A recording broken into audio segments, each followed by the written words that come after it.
Over the weekend, a video of the Deputy Speaker of the House of Representatives, Idris Wase, shutting down a petition from Nigerians in the diaspora circulated on social media. The Speaker was presented with a motion from a lawmaker representing Benue State, Mark Giblia, who claimed to be speaking on behalf of a group called TIV America on issues of insecurity in Benue, Nasarawa, and Taraba states. When the lawmaker presented the motion, the Deputy Speaker said Nigerians in the diaspora had no right to send petitions to the House. Let's take a look. We can also begin to look at the fact that our Constitution, Section 40, does not stop any of us from freedom of association. I'm not saying that. I'm not stopping that, but I'm saying if they are Nigerians and living in Nigeria are bringing issues, I agree. But somebody in America who is far away in this country, Mr. Speaker, this is not the first time we have presented petitions, even from those who are not resident. That is why the Speaker has to allow the petition to be laid until he's convinced. I'm not convinced that somebody from America should come here and be laying issues in Nigeria. I'm not convinced. This is the perfect time for me to say we have to be really careful of the people that we put in leadership positions. I mean, I couldn't believe what I heard over the weekend from this Deputy Speaker. That is really unfortunate. I think he needs to go and do a bit of reading about diaspora remittances, for example, and the value thereof. We actually now have that Naira for Dollar scheme in recognition of just how huge the input of the diaspora means to us as Absolutely. Nigerians. Nigerians in Mars have the right to send in a petition. I have no idea what that means. Like you have to be physically located in Nigeria. That only applies to voting, perhaps. And even that should be changed as far as I'm concerned. I've always talked about that, and remember. Well, when I saw this video, I had to quickly go and check the bio of this Deputy Speaker of the House of Representatives. And we are told online that he's a graduate of Plateau State Polytechnic and that he also attended the Kennedy School of Government in Harvard.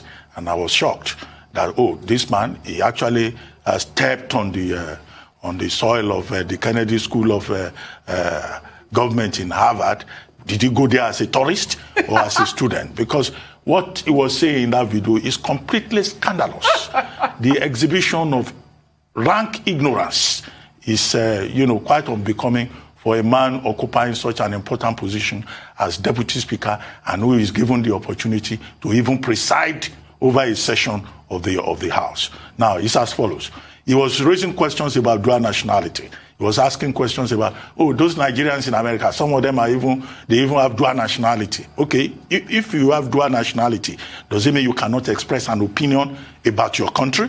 Second, he said that those people are in the U.S., they have no right to talk about what is going on in Nigeria. In the age of technology, in the age of information, these are people who have relatives here in Nigeria. Because you live abroad, does that stop you from being a member of the Nigerian community? Now, he went further, that he was standing down the petition. He didn't even want to listen to it. I think the people I blame are the other members of the House who sat down and did not intervene, who were completely complicit. Because Honorable Gwila did not, from that video, get the necessary support. Look at the other people. They were even more or less distracted. And, to think that this is the quality of leadership that we have and the quality of proceedings that we have in our House of Representatives, I think, Nigerians have every reason to be sad. Now, as for the people in diaspora, Tundu was saying that the man needs some reading to do. No, he doesn't need to read, because even if he reads, he may not understand it. I think the assignment should be for Abike Dabiri, Honorable Abike Dabiri, the Director General of the Diaspora Commission. She needs to pay this Deputy Speaker a visit to remind him of what it means to be in diaspora and how important people living in diaspora who are Nigerians, how important they are. After all, in 2019, diaspora remittances alone was about $17.9 billion. Exactly. So we get from diaspora remittances almost so much. It's like the second oil that we have in this country. And yet these are the same people you say cannot express an opinion. I think it's scandalous. It's shameful. It's embarrassing. You have said it all. Rufai, your take on the story. What should I say? It's shocking. It's bad, it's abysmal, but it shows you the way these people think. It It shows you the way they think. He's just told you that diaspora does not matter. In the matter because they are not in Nigeria. And they have foreign passports. It just shows you.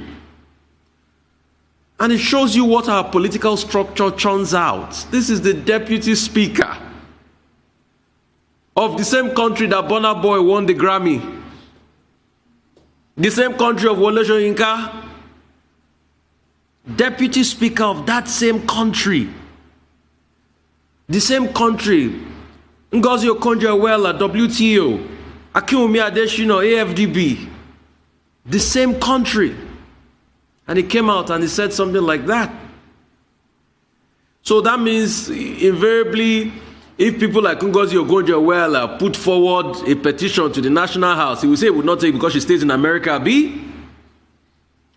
This is to show you how these people are. And you see, Dwight Eisenhower, the former president of America, has said it all.